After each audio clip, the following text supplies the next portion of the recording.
Hey there, subscribe to my channel, and also press this bell icon so you never miss any new updates, cause whenever we upload new video you will get a notification on your phone. First, you have some time to look at questions 1 to 7.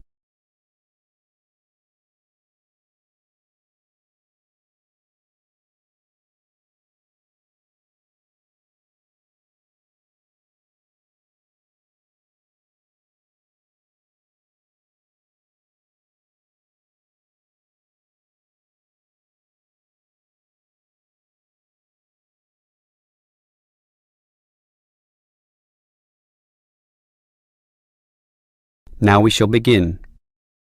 You should answer the questions as you listen, because you will not hear the recording a second time. Listen carefully and answer questions 1 to 7. Hello, can I speak to... the advert doesn't give a name.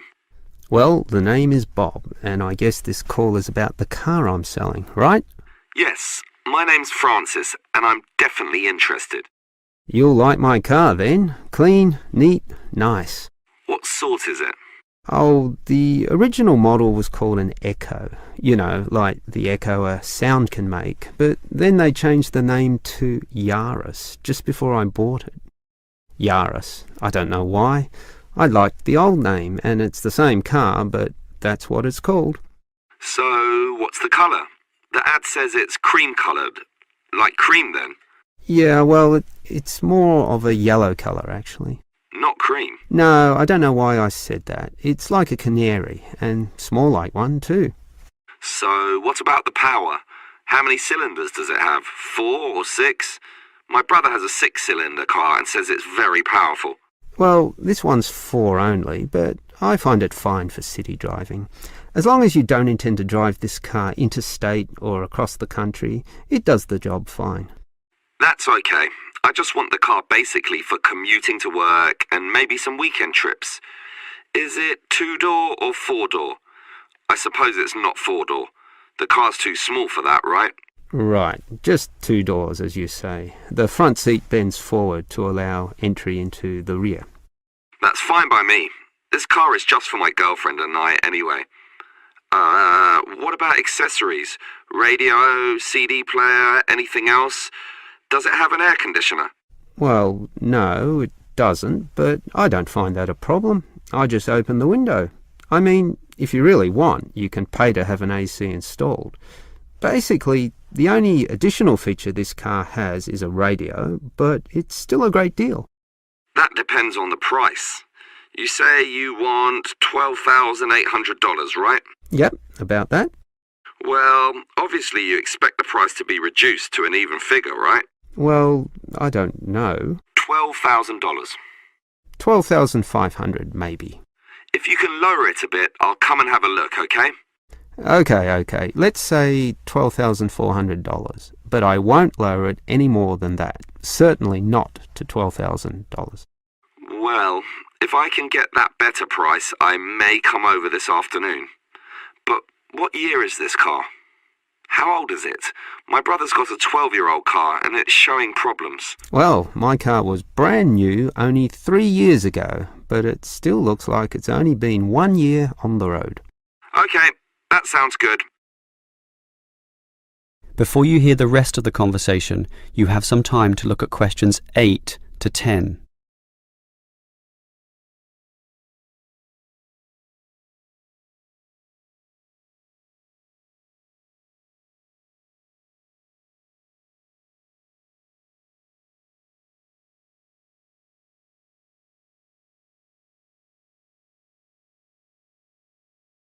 Now listen and answer questions 8 to 10. Can I just ask a few more general questions about this car you're selling? Sure. Can you just tell me why you think it's such a good deal? Of course, I won't necessarily believe you, but just tell me what you think. You can believe me. I honestly think this is a nice car, well worth buying at the price I'm asking. How much registration does it have left? Oh, to be honest, not so much, but I think having lots of registration is irrelevant. It's the car you're paying for, the quality and advantages of the engine itself. Well, what about that then? Okay, many people like to accelerate down the freeways, right? There are a lot of speed demons out there who think quickness is all that matters, but basically, people are mostly trapped in city traffic. So one of the things I like is that because this car is small, you can put it anywhere. Say you're in the city wanting to duck into a shop. Well, you can fit this car in any little space while you go shopping or do other things, and that saves you a lot of time.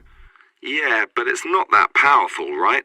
Oh, sure, the feel of a smoothly purring 6-cylinder engine attracts many people, but I compare my car to those small football players with the tight turning circles, those who can run rings around the larger players.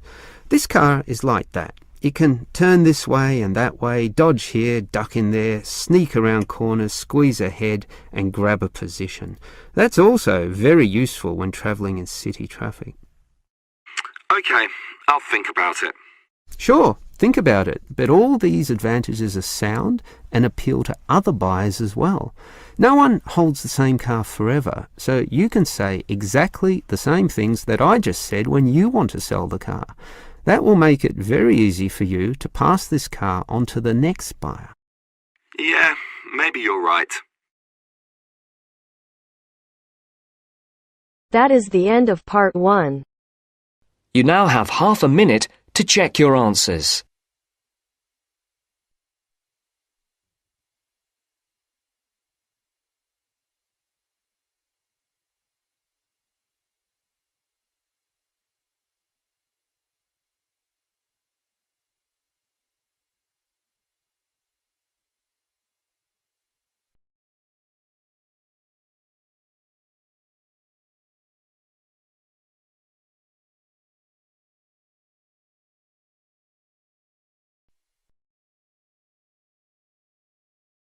Now turns to part 2. Part 2. You will hear part of an interview between Dr. Hilsden, a member of staff on a fashion design course, and a student, Julia, who is applying to do the course. First, look at questions 11 to 13.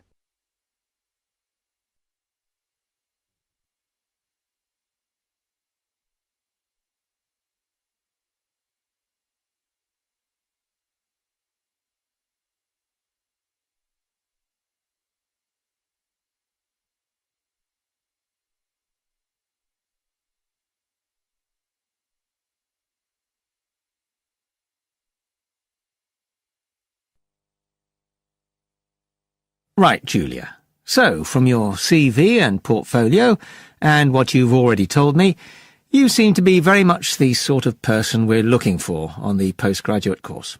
So tell me, you finished your fashion design course in London 4 years ago. Did you think of carrying straight on and doing a higher degree at the time? Yes, but there were financial pressures. So I ended up working in the retail industry, as you can see from my CV. And actually, it was a very useful experience. In what way? Well, I was lucky to get the job with Fashion Now. They're a big store. And one of my priorities was to get as much experience as possible in different areas. So that was good because I had the chance to work in lots of different departments.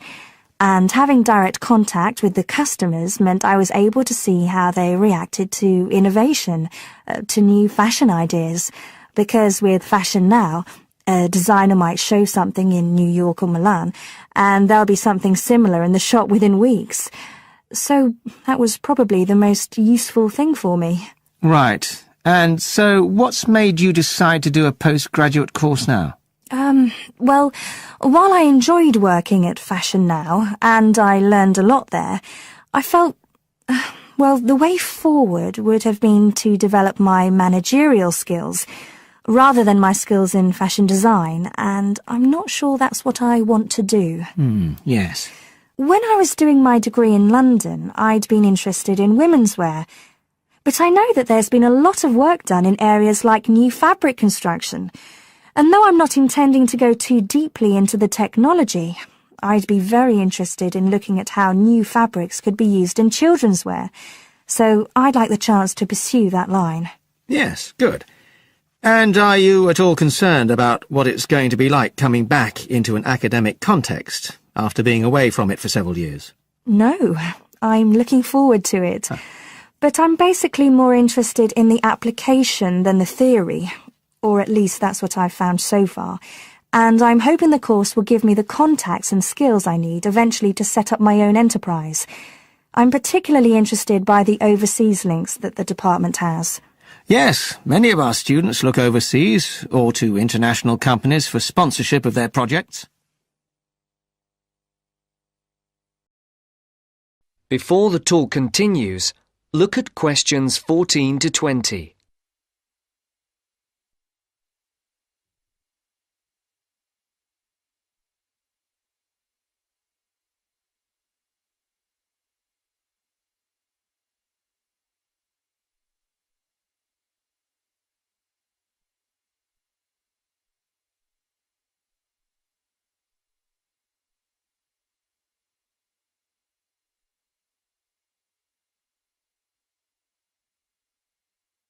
As you listen to the second part of the talk, answer the questions. And the facilities here look excellent. I just went to look at the library. It's really impressive. There's so much room compared with the one at my old university. Yes, most students find it's a good place to study. And there are link-ups to other universities, of course, and all the usual electronic sources. The staff run an information skills programme, which we recommend all postgraduates do in the first week or two. Design students find these special collections particularly useful. Yes. Then we have a separate computer centre, which has its own academic coordinator, Tim Spender. He's got a background in art design, and the ethos of the centre is that it's a studio for innovation and creativity, rather than a computer laboratory. Oh, right. I liked the study spaces where students can sit and discuss work together. Very useful for joint projects. We always had to do that sort of thing in the cafeteria when I was an undergraduate. And I read in the brochure that there's a separate resource for photography. Yes, it's called Photomedia. It's not just for photography, but things like digital imaging and new media. It's a resource for all our students, not just fashion design. And we encourage students to work there, producing work that crosses disciplinary boundaries. It's well used. In fact, it's doubled in size since it was set up 3 years ago. And we also have an offshoot from that, which is called time-based media. This is for students who want to develop their ideas in the area of the moving image or sound. That's in a new building that was specially built for it just last year. But there are plans to expand it, as the present facilities are overstretched already. Right. Now, is there anything you'd like to ask about the course itself? I know it's a combination of taught modules and a specialist project, but how does assessment fit in? Well, as you'd expect on a course of this nature, it's an ongoing process. The degree course has 4 stages, and there are what we call progress reviews at the end of each of the first 3.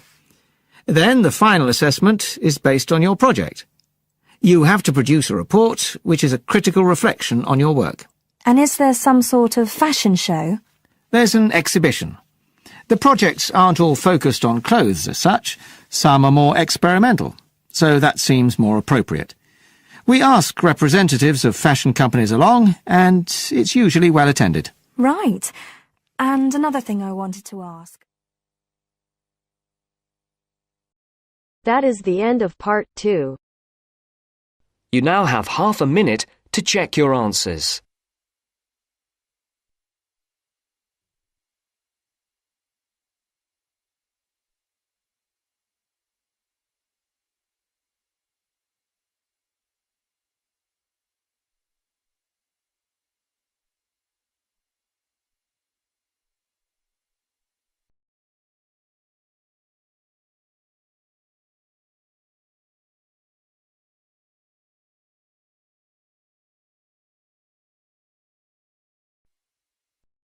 Now turns to part 3. Part 3. You will hear a conversation about tea between an expert and a reporter. You have 30 seconds to look at questions 21 to 24.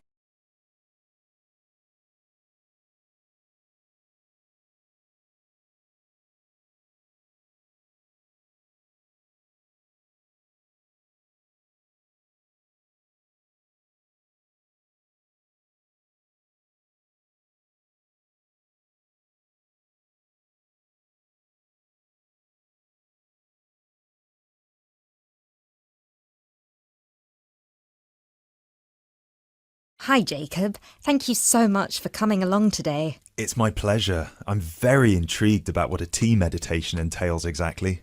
Well, it's very simple, really. I think the first thing you need to keep in mind is that it is mostly about leaving everything that you have been thinking or worrying about today to one side. Really focus on the present moment. Oh, it sounds great. I certainly don't know very much about tea, and I'm keen to get started. But before you go into more detail, can I ask you what your favourite kind of tea is? Well, I think the kind of tea we are going to have today is my favourite.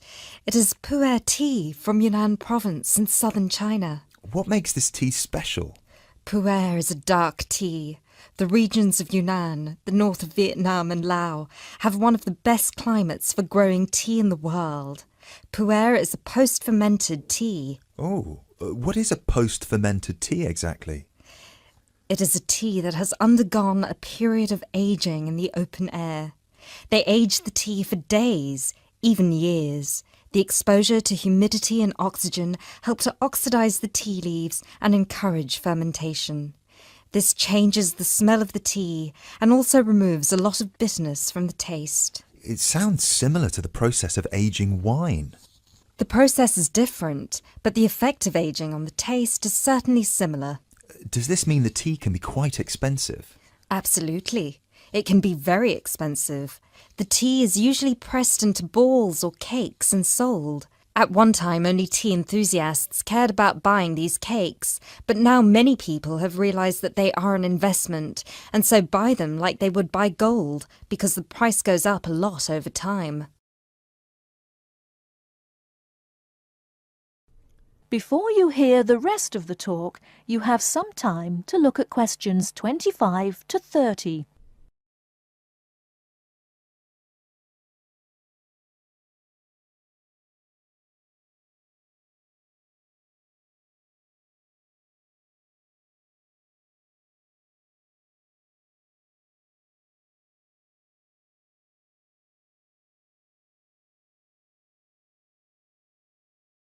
Now listen and answer questions 25 to 30.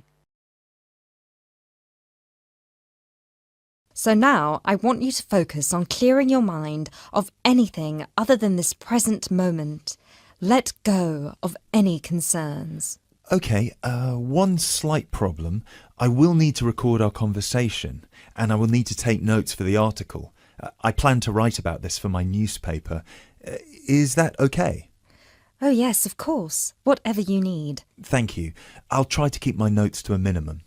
Good. So, where was I? Oh yes, I think very few people really appreciate the complexity and variety of tea that exists in the world. Right. Most people are maybe like me and just use tea bags.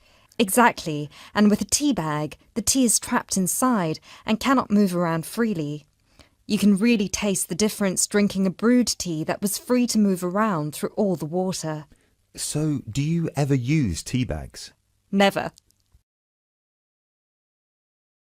There are many different kinds of tea: white, yellow, black, green, oolong, matcha, herbal and many others. Each one has its own unique properties. To fully experience what each tea has to offer, you must brew it in the correct way. I also believe in only drinking tea that is picked and sorted by hand, rather than using mechanical processes. Although it takes more time, the tea made by hand is so much better that it leads to an increase in the tea's sales.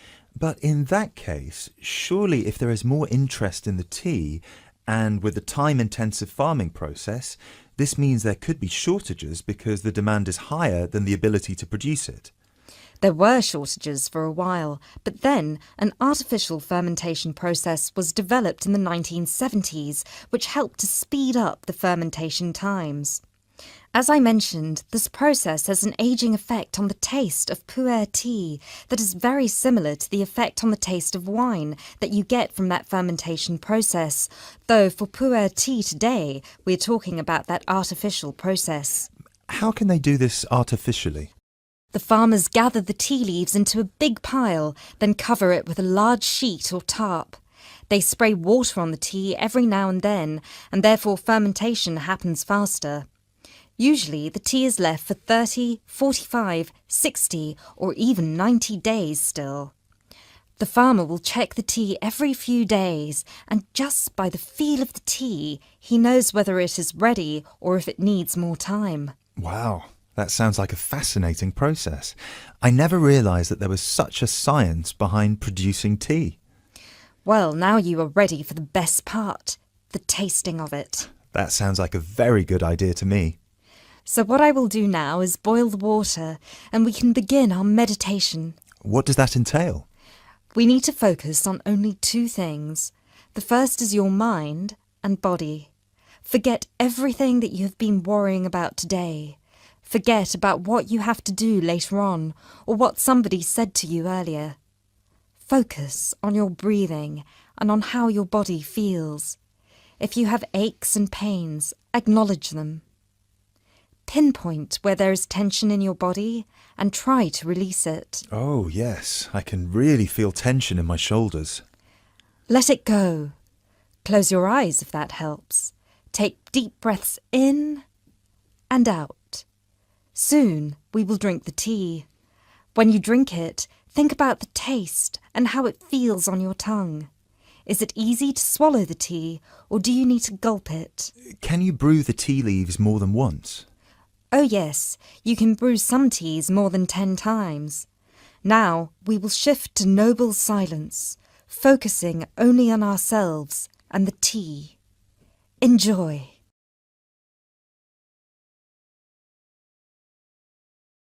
That is the end of part 3. You now have half a minute to check your answers.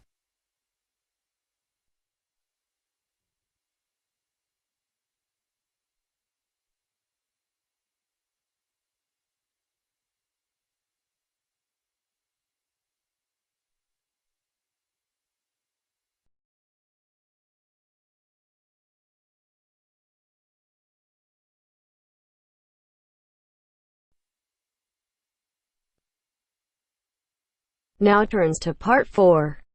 Part 4. You will hear a lecturer in education talking about some experiments done in the USA to investigate the effects of reducing class sizes. First, you have some time to look at questions 31 to 40 on pages 71 and 72.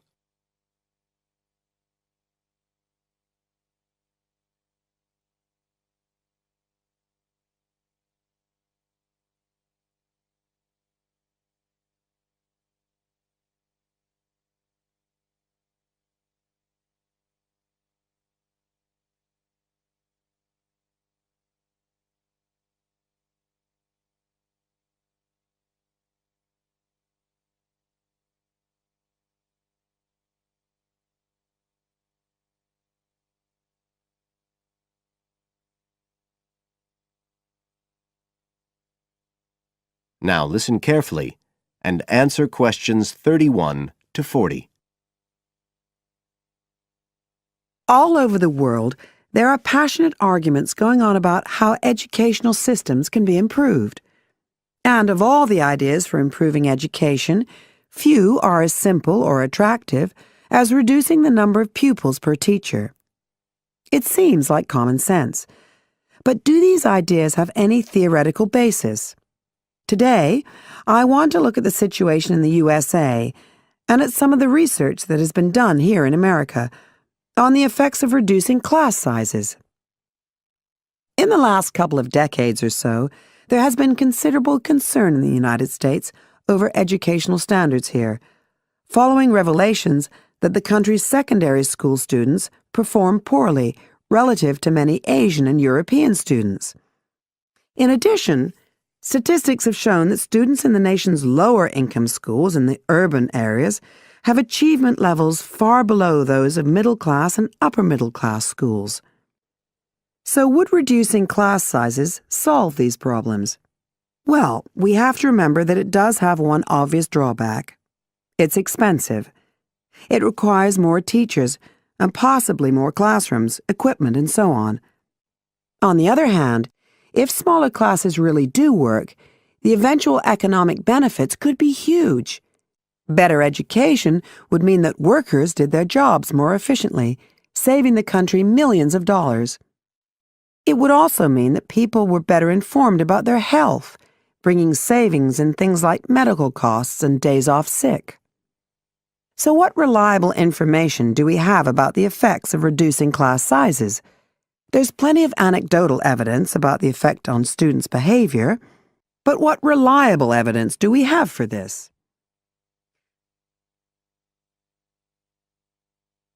Let's have a look at 3 research projects that have been carried out in the USA in the last couple of decades or so. The first study I'm going to look at took place in the state of Tennessee in the late 1980s. It involved some 70 schools. In its first year, about 6,400 students were involved, and by the end of the study, 4 years later, the total number involved had grown to 12,000. What happened was that students entering kindergarten were randomly assigned to either small classes of 13 to 17 students or regular-sized classes of 22 to 26. The students remained in whatever category they had been assigned to through the 3rd grade, and then, after that, they joined a regular classroom. After the study ended in 1989, researchers conducted dozens of analyses of the data. Researchers agree that there was significant benefit for students in attending smaller classes, and it also appears that the beneficial effect was stronger for minority students. However, there's no agreement on the implications of this. We still don't know the answer to questions like how long students have to be in smaller classes to get a benefit, and how big that benefit is, for example. The second project was much larger and took place in California. Like the Tennessee study, it focused on students from kindergarten through to grade 3, but in this case, all schools throughout the state were involved. The experiment is still continuing, but results have been very inconclusive, with very little improvement noted. And the project has, in fact, also had several negative aspects. It meant an increased demand for teachers in almost all California districts. So the better-paying districts got a lot of the best teachers, including a fair number that moved over from the poorer districts. And there were a lot of other problems with the project. For example, there weren't any effective procedures for evaluation. All in all, this project stands as a model of what not to do in a major research project. A third initiative took place in the state of Wisconsin at around the same time as the California project began, and it's interesting to compare the two. The Wisconsin project was small. Class sizes were reduced in just 14 schools, but it was noteworthy because it targeted schools at which a significant proportion of the students were from poor families, compared with California's one-size-fits-all approach.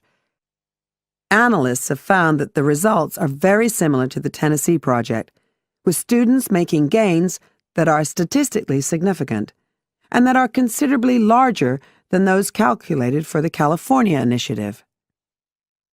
Now, I'd like to apply some of these ideas to the latest.